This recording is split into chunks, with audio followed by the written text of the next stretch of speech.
A lot of the options included the word hospital, and I was like, oh no, like we are not going to the hospital. Like I told him, I said, just don't leave me. Don't leave me. You need to stay here. Once I flipped and just like laid on that pillow, I was like, ah, yes.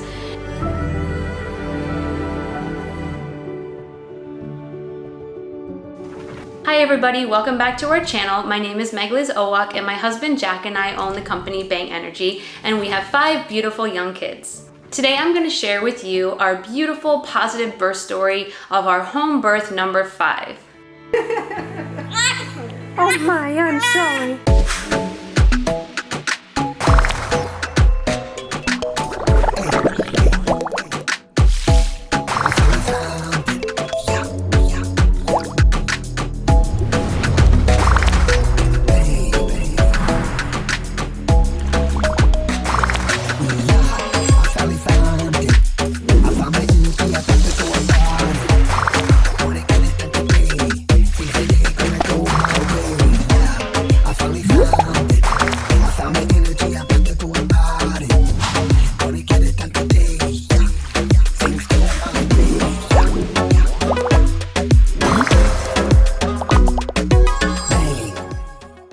So my husband and I have successfully had 5 beautiful home births. I bought an e-course. It's called Pain-Free Birth Course. It's by this lady named Karen, and she is Christian, which I think is amazing if you're a Christian as well, because the whole course kind of like talked about what the Bible says about birth and like how you can have a pain-free birth through Christ and through your prayer, and it just was amazing. It's all about, yeah, having that like pain-free birth. Like, is it possible to have a pain-free birth? So I felt really good going into this labor. Like, as I was approaching my due date, I'm like, this is gonna be awesome. Like, I literally had planned in my mind to take a picture of myself in labor. Like, that's how like confident and secure I was that I was gonna have this like pain-free, like super calm, amazing birth. So I was so confident. I planned out the photo I was gonna take. I had the outfit ready, I had everything. I even bought this really cute letter board that said I'm in labor. Never got to use it. So here it is. I'll show it to you guys because it's so cute. Yeah, I never got to use that because all of that education and stuff that I learned and all the great stuff that I filled my brain with all went out the window, because we never expected to have a breech baby. So let me explain to you how we found out our baby was breech. I headed to my 40-week appointment. This was like literally the day before my due date. I go to see my midwife, Krista, and the first thing she started to do during my exam is just to feel my belly and feel where the baby's position is. My babies have always flipped head down right when they're supposed to and stayed there until their delivery. Never had a problem with that. But at my 40-week appointment, she was like feeling around a lot, and Krista was like, I'm not 100% sure that your baby's head is down. And I was like, what? Like, no. Check again. And I'm like, are you sure she's just not in a weird position? And she was like, you know, Meg, I'm like 85% that her head is down, but I'm not sure. Like, and I was just like, no way. And she was like, so do you want to get an ultrasound tomorrow just to check? And I was like, no, not really. Like, I don't really like to get ultrasounds. I think that they're not tested and proven to be safe enough. So I only get one ultrasound through my whole pregnancy just to verify my baby's sex and my due date. So I was like, no, I really don't want to do that. I'm certain that she's just in a weird position. Can I just come back and see you like the next available time you have? And I'm sure you're gonna tell me, oh, your baby's fine. She was like, you can come back on Monday. Monday just happened to be Labor Day. And so I didn't really think too much about it. I did feel like a little bulge like right here, but I was like, there's no way, like, it's fine. Like, I planned with my whole family to go to the beach on Labor Day, so we all like piled in the car, and they were just gonna drive with me to my appointment and wait for me in the car, because I literally expected just to go to her office and for her to be like, oh, baby's head's down, you're good to go, see you later. That's what I thought was gonna happen.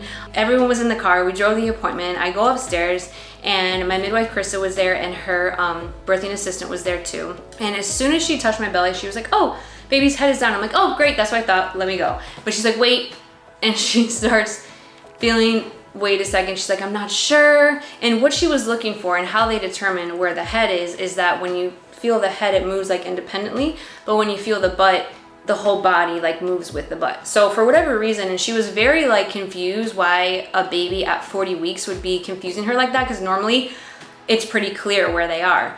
So it was very like abnormal for her to be like so confused about it. So our birthing assistant, Donna, she came in and she's like, let me check.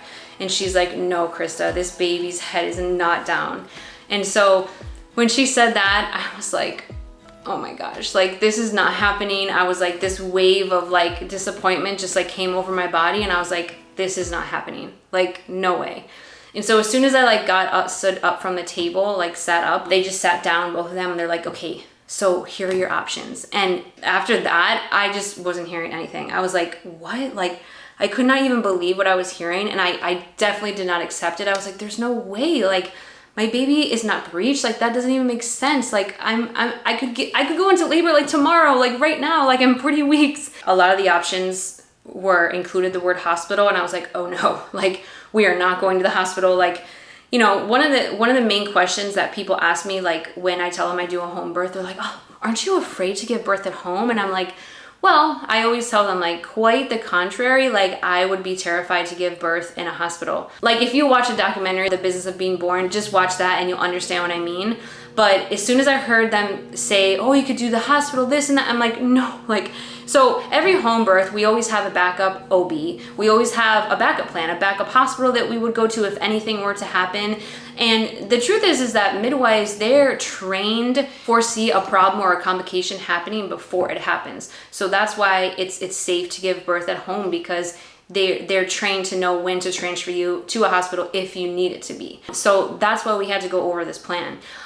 There was definitely like a chance and a miracle that could happen that the baby could flip in time before I went into labor. But we still had to make a plan. So I was not even accepting it. So I'm like, look, I'm just gonna go to the beach. And Chris is like, yeah. Just go to the beach, enjoy your day with your family, and I'll call you tonight. So that's what we did. So as soon as I got home from the beach, I sat down with Jack and I was like, okay, this is what happened today. I can't even believe this. And I was like super worried. And he was just like, why are you even stressed? Like, you know what to do. You know you can do this at home. We're doing this. And I'm like, yes, we are. And that just like gave me all the confidence that I needed. And I never knew in that moment how much I really was going to need his encouragement through this whole process. But I was so happy for that. And I was like, you're right, I can do this. So here was a situation in Florida. Midwives cannot perform breech or twin births at home. What Krista was explaining to me is that there's 2 nurse practitioner midwives in, I think, like the whole state of Florida, or like in our local South Florida area. And she was gonna call one of them to see if they were like willing and able to be there for me, so that if I needed, if the baby was still breached, that we could transfer care to her. And so she called me back that night and she said, guess what? This nurse practitioner midwife, Fadwa, she said she would be available and she'd be willing to help you. And I was like, thank God. So because she's a nurse practitioner midwife, she is able to do breech at home. And so that's what we decided. So there still was a miracle that could happen. There was still a possibility that the baby could flip and we would have a regular head down baby. So that's what I had planned to do for the rest of the week. I had planned to go to all these appointments, physical therapy, chiropractic care, maybe acupuncture to try to flip the baby. But before that, I needed to go get an ultrasound to verify that the baby was breech, and also to see like where the placenta was, so that we could be safe in how we would maneuver the baby to try to flip the baby. We went to the ultrasound place. My mom went with me, and it was nice to see the baby. We got a cute little picture of her, and they did confirm that she was breech. Her head was like right here, and the placenta was right in between my ribs. We got that confirmation, but I still don't think like it was really processing, because I still was thinking, no, like I'm only like a couple days past due, and I just really thought I was gonna go like 11 days past due, which is how many days late I was from my last 3 births. So I had a feeling I had some more days to prepare, and I'm like, no, baby's gonna flip. I still wasn't like really processing it. So we had a really nice night on Tuesday, and we were watching movies. And when I was sitting down with my husband and my mom was there, I was feeling like some pretty consistent Braxton Hicks, but I was like, okay, like maybe there's something going on, maybe not. So I fell asleep, and I woke up at 4:15 feeling contractions. I figured, well, I'm definitely in like early stages of labor, so let me just lay down and try to get some sleep. And that's definitely a huge tip I would give first time moms, especially, is if you feel like you're in the beginning stages of labor and you can actually rest and maybe even sleep through your contractions, that's a good sign. You're definitely in the early stages of labor, and I would suggest to sleep because you're gonna need all that energy for this whole process, this exciting process. So that's what I did. I'm like, okay, I'm gonna try to sleep through these contractions. So at 6:30, I woke up and I'm like, okay, I can no longer sleep through these contractions. They're getting really strong and they feel like they're getting closer together. So I need to get up and start tracking my contractions. So I always use this really good app called, I think it's just called Contractions, and it's really easy. You open it up, press a button when your contraction starts, and then press another button when it ends, and it will track your contractions, how long they are, and the time in between your contractions. So it'll even give you like a little notification when it's time to go to the hospital. So I started tracking them, and like seriously, like 20 minutes later, my app is like, time to go to the hospital. I'm like, okay, well, I'm not going to the hospital, so I should probably call my midwife. So I believe it was like 7-ish. I sent a screenshot of my contractions app to my midwife, Krista, and she called me back right away. And she's like, hey, good morning, how are you feeling? I'm like, well, I'm definitely in labor, but I can talk through these contractions, so I feel like I'm pretty close, but maybe you should head over pretty soon. She's like, okay, sounds good. I'll take my girls to school and I'll head over. I'll probably be there in around 30-45 minutes. So I decided to get up and take a shower, get ready for that exciting, wonderful day, the birthday of my newest baby. So Jack got up as well, and I started to take a shower. He stood outside the shower and just made sure I was okay, and I was going through those contractions still. They definitely seemed like they were speeding up at that point, but I was feeling good. I was in the shower. I had like the warm body going mostly down my back, and I was just kind of like swaying back and forth. That like movement of just like moving my feet up and down was really helping. And I was trying to practice some of that breathing that I learned in Painless Birth e-course. So as soon as I got out of the shower, I saw a text from Krista, and she said, I'm on my way. And I was like, great, because my contractions were really getting crazy. Like as soon as I got out of the shower, I just stood there right next to my sink, and I couldn't move. Like I was able to get dressed somehow. I make swimwear, so my swimwear company is called Megala Swim. Ever since I've had my swimwear line, I make a special bikini for myself for labor. So I made a bikini that was special for Adaria. It was pink and it had flowers on it, matched her whole theme. So I was able to get that swimsuit on because I kind of expected to have another water birth. But after I got dressed, I like just got stuck in that position. I could not move away from the sink, just like holding on to the sink. My contractions were coming so fast. It was like as if I didn't have a break in between my contractions. And this was very concerning to me because everybody always asks me, like, how do you get through contractions? Like, how do you deal with the pain? And my answer is always this, that contractions don't last longer than a minute. Natural contractions do not last longer than a minute. So I feel like I can do anything in a minute, right? Or I can deal with anything for a minute. A minute is not that long. So the great thing about that is that you go through the contraction for a minute and then you have a break. You always have a break afterwards. And that's what I rely on to get through those contractions. And I was getting hot, and Jack had this little fan.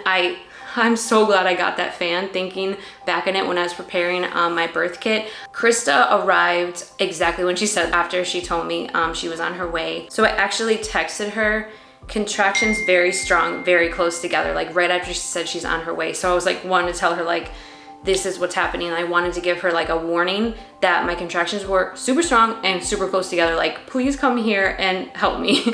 So she arrived at 8:40 a.m. and at that point, she was watching me go through these contractions. My birthing assistant, Donna, was also there as well. She arrived at the same time, and they were just watching me, seeing how I was progressing, and they could see me going through these contractions, and they were just coming so fast. Since the contractions were so close together, I wasn't able to get that break that I was like relying on, and I'll be very honest, at that moment, I was really starting to doubt myself. I was feeling very irrational thoughts, like, I don't care what happens after this, I just need some help. And I was thinking very irrational, because obviously I did not want to go to the hospital. I did not want any interventions or anything, but I just was feeling desperate. My 2 oldest kids are homeschooled, so they were in their classroom, and Calvin made up this like song for me, like an encouragement chant, like, let's go, mommy. Mommy, you can do this, you can do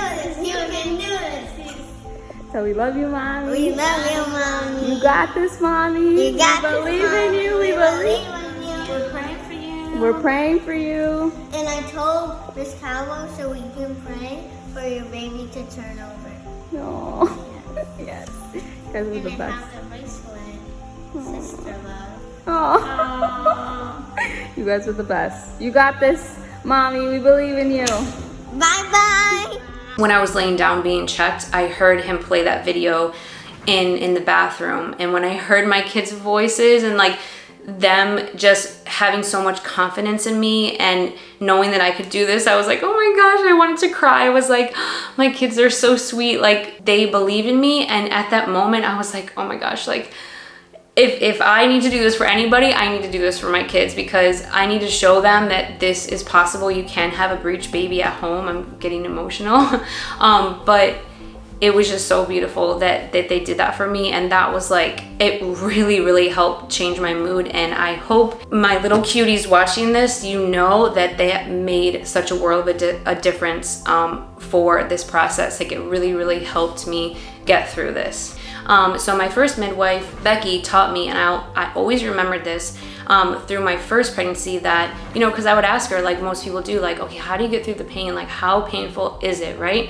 You try to prepare yourself. And she's like, you don't have to worry, because as soon as you get to the point when you feel like you can't go any longer, you're gonna give up, that is literally the point that you're about to meet your baby. So just press through that. And every single birth up until this one, that's exactly what happened. So it's kind of like, you know, it starts off easy to manage, then it gets harder and harder and harder.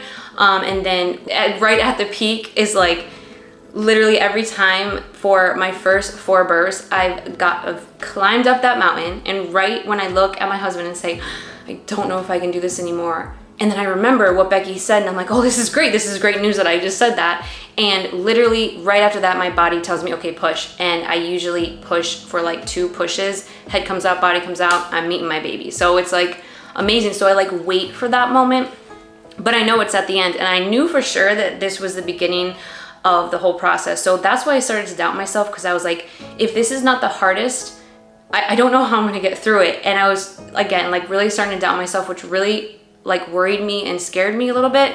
And I was looking at Jack, like I remember like asking him many times, like, what was that? Like, the contractions felt very strange. The best way I can describe it is like a washing machine. Like the feeling was like kind of like this, and I kind of feel like, and my midwives even agreed, like maybe she was trying to flip. Maybe the baby was trying to get into the best position so that she could come out head down, and it felt very strange. At a certain point when she was getting more, like the descent was coming down more, it felt like my hips were gonna just explode. I was like, okay, what was that? What was that? So shortly thereafter, Krista and Donna, they really needed to check me to see if they could figure out what position the baby was in. Because if the baby was still breech, which there was a chance that she was not breech, right? So like miracles can happen. So just because the day before I verified that she was breech, there was a chance that she had flipped on her own. They needed to check to be sure, because if the baby was still breech, they needed to transfer care. Normally, I never get checked through my labor process, never. Like you always hear about in the hospital, or like checking how many centimeters are I dilated. I don't really care to do that. I don't think that it really helps too much. I believe in just listening to my body, because every single time my body instinctively knows when I'm supposed to push. I was kind of stuck holding onto my sink. So Krista was like, okay, I really need to check you, so come lay on the bed. And I'm thinking, how am I gonna get in that position?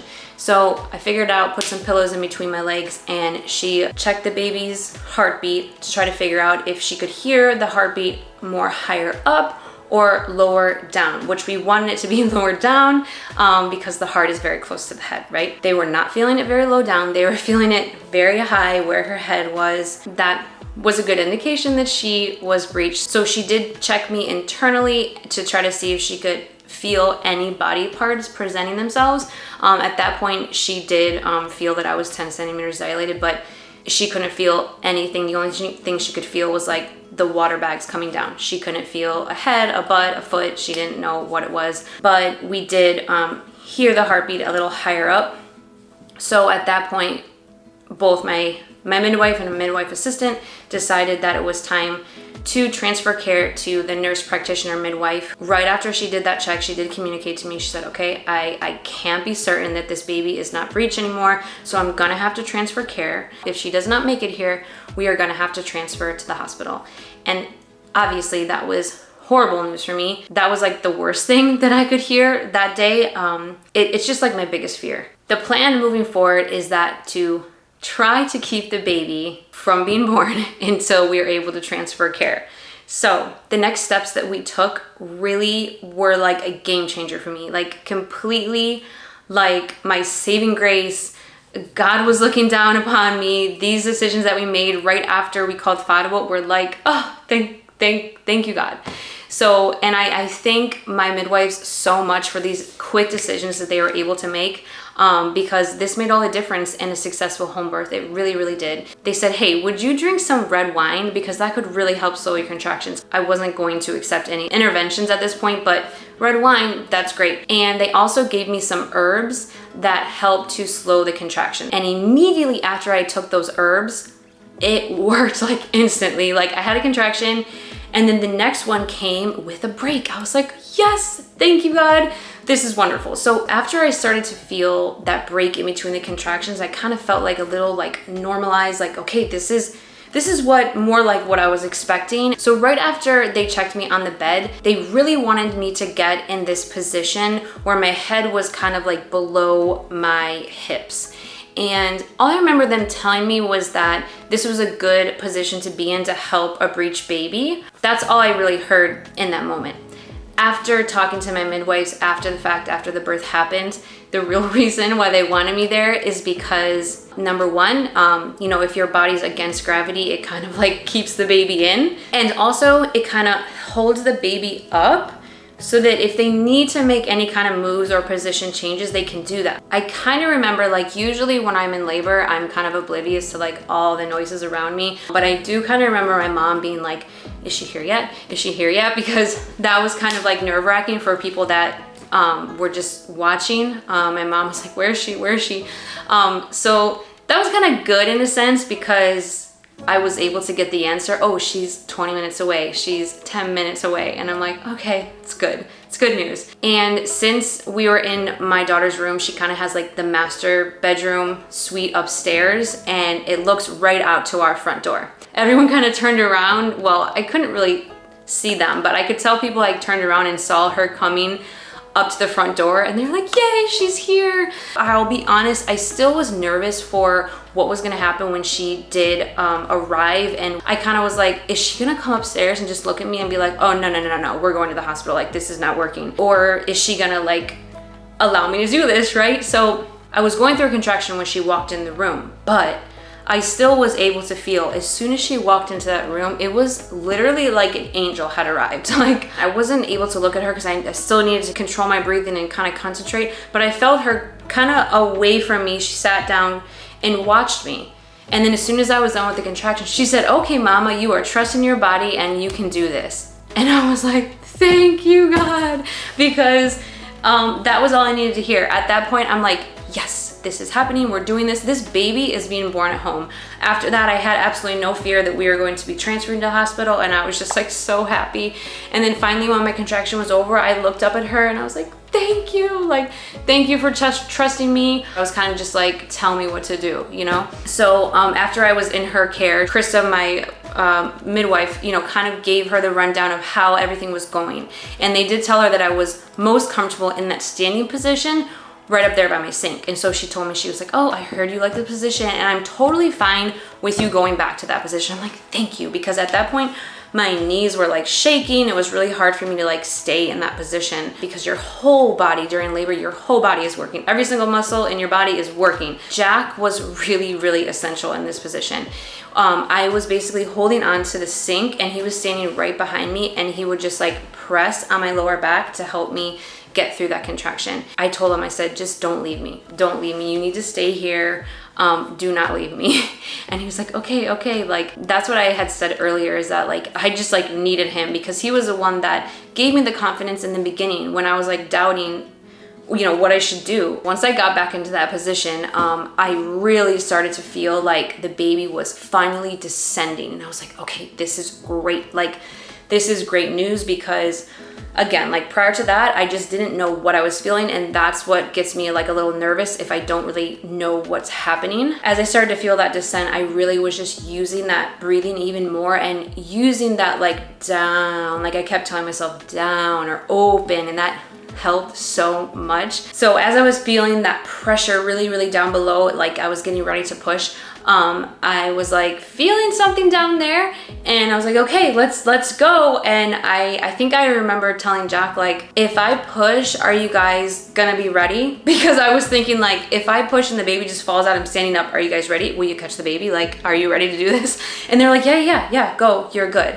So I was like, okay. So I pushed because I could feel something down there, and my water broke, and it just like went all over Jack's feet. That was just so crazy to me. You're probably like, why is that so cool? Well, my water has never broken, and any of my other births, my waters always break when the baby is coming out. So that was like interesting for me, because I like looked down, I was like, what was that? They're like, that was your waters. I was like, oh, cool. So Jack was like, so can I get that shower now? And I was like, no, don't you dare move. And I was thinking to myself, that's nothing. I'm like, it's definitely gonna get much more like worse than this. Like, it's gonna get worse, Jack. Like, there's gonna be more fluids and things coming out. So this is nothing, just chill. And I didn't say all that, obviously I was thinking in my head, but I was like, nope, you're not moving. So he stayed there. He was like, okay. I'm not really sure what happened after that to make me move into the next position, but I guess Fadwa just realized that like I started to feel the urge to push. And that was a great feeling for me, because I knew that meant the baby was coming. So however that happened, I got back on that beautiful wedge pillow. Like, I cannot thank that wedge pillow enough. It was really big. They put that down for me, and I then got in a different position where the wedge was the opposite way, where my hands were a little bit higher than my butt. And I was, again, hands and knees, and I was holding on like this little bench that's by my daughter's bed. Obviously has some like feet underneath it, and they were about to move it, but I was like, no, I'm holding on to that. And that really helped me to like pull. It's hard to say that it was like easy at that point, because labor is hard work, but it felt easier. I felt like, oh, I'm comfortable. I think it's just the fact that I'm like about to meet my baby. Like, this is gonna be over soon. Like, this stressful day, this surprise breech birth is gonna be over soon. Like, I just knew it, and I felt so good. So I was like, okay, I'm ready to push.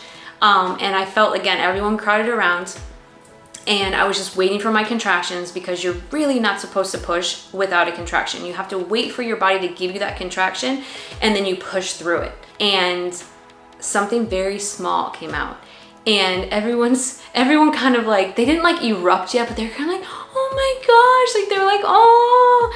And Jack was like, her feet are out. And I'm like, oh my gosh, how cute. And her feet came out crossed, like the little lady that she is, little crossed little feet. And they were like, okay, she's coming, she's here, she's gonna be here. So like, they were just giving me more encouragement. And so again, I was just in that position, I was feeling so good. I was like hoping for the next contraction, which is like totally crazy to think about, but I was like, I want to hear the crowd. So I pushed again, and her butt came out, and there was more like, oh, look at her. And then I pushed again, and the rest of her body came out.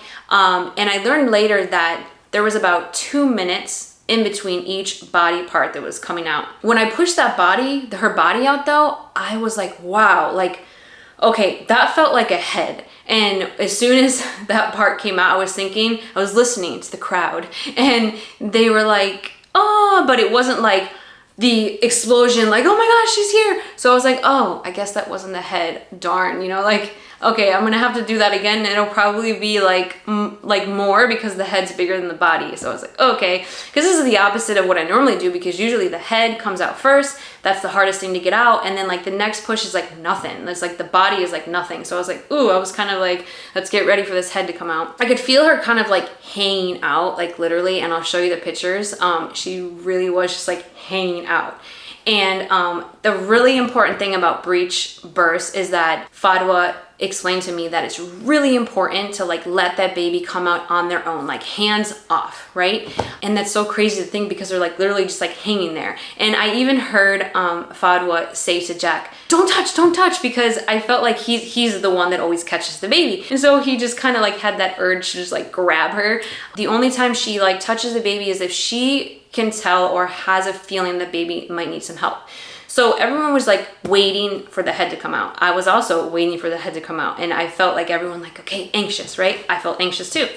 But I wasn't feeling a contraction. I was like there, and like I heard Fadwa say, can you give a little push? And I'm like, no, I don't feel a contraction. Fadwa had a feeling or a thought that maybe her hand was like over her head and it was getting stuck like in my pelvis. So this was the first time she actually touched and kind of like helped maneuver her. So she kind of put her hand inside and kind of sweeped like this to see if she could grab her arm to kind of pull it out. It turned out that her head wasn't above her. That simple like maneuver showed like a little progression, and that's what she's looking for. She's looking to make sure that there's like constant progression with the baby coming out. So she saw like a little bit more come out, and she was happy with that. And then what she did was she kind of put the baby in a position where her butt was like touching the floor. What she was trying to do was to get her head to come down like this. Because that is how the baby's head needs to get to come out. So once she got her head in that position, and they gave me the herbs for the contraction, her head was able to come out, which was just so beautiful. As soon as I felt that relief, everyone just exploded. Like, oh my gosh, she's here. She's so cute. And like immediately I heard her start crying, and I was like, wow, okay. So they told me later that like literally when her face came out, she was already like talking. So I was like, okay, she was like ready to make her statement. So she's gonna be a very powerful young lady, because she was coming out like, let me tell you guys how this all happened. At that point, they realized that her umbilical cord was wrapped twice around her neck. So they said she came out with a necklace because she's so fancy, right? But you know, people like freak out when they hear that, but it's actually very common. 1 in 6 babies are born with the umbilical cord wrapped around their neck. And you have to remember, guys, like they don't breathe from their mouth in the womb, they breathe from the blood in their placenta. So as long as it's not wrapped so tightly that it like kind of clamps and they're not getting that blood, that's where there becomes a problem. But if it's wrapped around her body or her neck, it's not gonna like suffocate her. She's still getting the oxygen from the blood. Ariella was born with the umbilical cord once around her neck and like around her body. My placenta was all the way up here. When I got the ultrasound, that's what they told me, that it was all the way up here. And then it kind of makes sense that she kind of turned that way because the umbilical cord was twice around her neck, so she probably just didn't have enough room to be down anymore. So that may have been the reason why she was breech, who knows. When she came out, they unraveled her for me, and then they were putting her through my legs so that I could see her, and it was so beautiful. She was like covered in blood and gook and vernix and everything. Once I flipped and just like laid on that pillow, I was like, ah, yes. And I had the baby on my chest. Skin to skin is so important right after birth.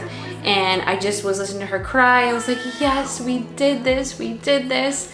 Everyone started clapping for me. I saw my big audience. I told everybody, don't clap yet, because I knew I had to birth the placenta, and that has been a little bit hard for me in the past. My first birth was so difficult to get the placenta out. I always just read that the placenta just kind of like, you start feeling contractions after the baby has already been born, and that's to get the placenta out, and it just kind of like comes out without even too much effort. Well, that was not the case for me. So I was like, don't clap yet, please don't clap yet. And I was like, why? I'm like, I gotta get the placenta out. This is important. So even though Fadwa wasn't there for my previous birth, she could tell that this part like made me a little bit nervous, and she's like, it's fine, you got this. So she actually helped by pushing on my stomach when I got the next contraction, and whew, that did not feel good, but I was like, whatever it's gonna take to get this placenta out, because then I'm gonna know I'm done. And so that worked, and it really wasn't a big deal. All of my home births, we do delayed cord clamping, like really delayed, not like delayed, actually like super delayed. So we put the placenta in a plastic bag, double Ziploc bag, and we just kind of carry the placenta around with the baby wherever we're going to go. What we do with our home births is we wait until all the blood is removed from the umbilical cord and goes into the baby, because that blood is so important and so healthy for that baby to get. Usually we have the placenta attached to the baby for like an hour or more. We kind of just take our time and just cut the umbilical cord whenever we're ready.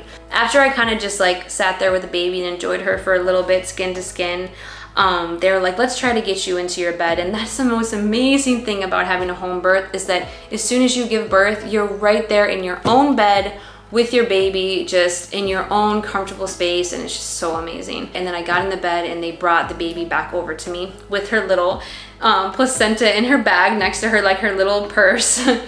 And at that point we started taking some family photos. My amazing birthing photographer, Paulina, she was there throughout the whole process, and that's when she got some family photos. That's when we welcomed the children in to meet the baby. I believe that Carrington was the first one to meet Adaria, and I loved that. Like, I'm pretty sure I was the one that was like, Carrington first, because she was the one that I was most worried about. And then shortly after that, the rest of the kids came and they were so happy. Oh my gosh, it was so beautiful to see them really loving on their new little sister, and they got to hold her, and it was so great. And we kind of just like got carried away with photos and meeting the new baby, and Fadwa reminded me, hey, we gotta get the baby on the breast. We gotta get her to latch. It's really important. I was like, oh my gosh, yes. Like, that's actually super, super important. Like, as soon as you possibly, the first thing you should do is skin to skin. Once the baby is born, skin to skin, so important. But then the second most important thing is getting that baby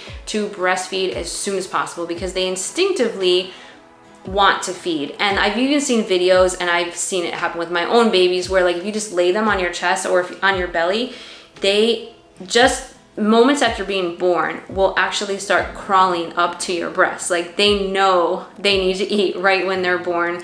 It's kind of like, just like you, like mama needs to eat right after she goes through labor. Like, that was hard on your body, but it was also a lot of work for the baby too. So they're hungry.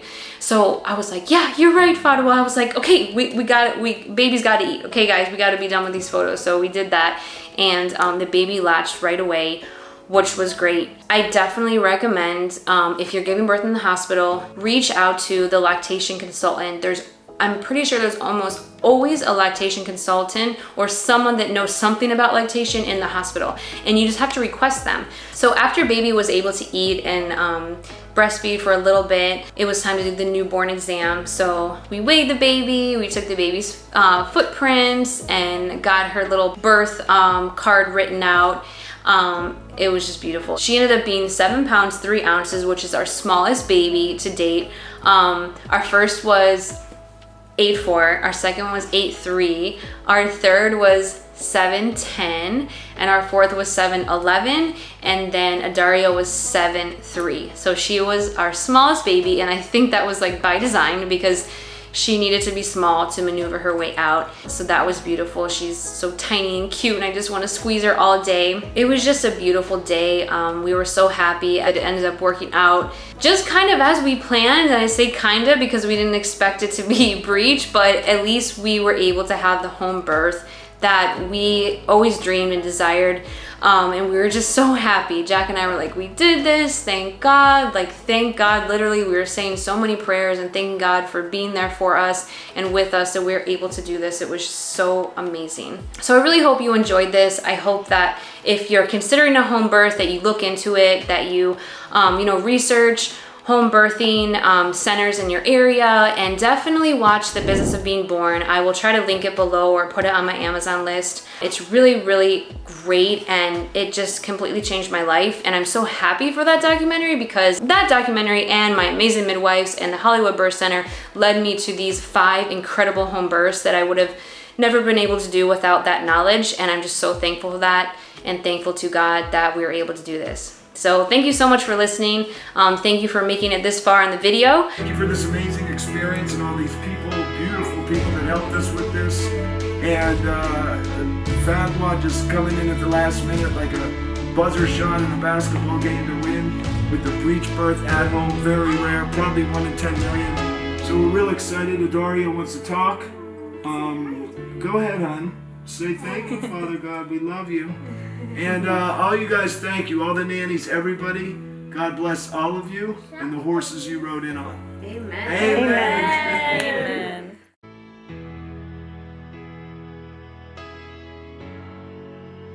All right, friends. Adoria Daphne Ilwalk. Born, guess, is about 6 pounds, 15 ounces. So exciting. Born breech birth at home. Very, very rare. But it was a huge success. This is the 5th baby we did at home, and we are so excited. 5 home births, no drugs, no hospital. It's not for everybody. It's not for everybody. But if you're in shape, it's very laborious, and I suggest you look into it if you're interested. Happy birthday, Otaria!